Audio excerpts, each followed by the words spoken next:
Hello guys, వీడియోని అయితే skip చేయకుండా చివరి వరకు చూసండి. ఈ ఇన్ఫర్మేషన్ మీకు తెలిసిన అందరికీ షేర్ చేయడం మాత్రం మర్చిపోతూ. అమ్మాయిలు మీరు చాలా జాగ్రత్త. హైదరాబాద్లో మెట్రో స్టేషన్లో ఎక్కువగా ఉమెన్ ట్రాఫికింగ్ జరుగుతుంది. 2 days బ్యాక్ ఒక అమ్మాయిని అయితే కిడ్నాప్ చేశారంటండి, వేరే దేశాలకి ఎక్స్పోర్ట్ చేసేయడానికి.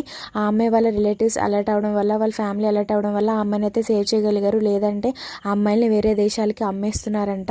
కొంతమంది లేడీస్ అయితే ఒంటరిగా వెళ్తున్న వాళ్ళని వాళ్ళ పర్సనల్ డీటెయిల్స్ అడిగి తెలుసుకుని వాళ్ళని నీడలాగా ఫాలో అవ్వి వాళ్ళు ఎక్కడికి వస్తున్నారు, ఎక్కడికి వెళ్తున్నారు, ఎప్పుడు వస్తున్నారు అని తెలుసుకుని వాళ్ళని అయితే కిడ్నాప్ చేసేస్తున్నారంట. మీరైతే చాలా జాగ్రత్తగా ఉండాలి. ఎక్కువగా ఒంటరిగా అయితే ఎక్కడికి వెళ్ళకండి. ఒక్కోసారి మనల్ని మనమే సెల్ఫ్ ప్రొటెక్ట్ చేసుకోవాలి. ఆ అమ్మాయిని అయితే సేవ్ చేయగలిగారు, కానీ అన్నిసార్లు అలా జరగదు కదా. ఒక్కోసారి మనకి హెల్ప్ చేయడానికి ఎవరు ఉండరు. మనల్ని మనమే కాపాడుకోవాలి. గ్రూప్స్లో ఎక్కువ ఉండడానికి ట్రై చేయండి.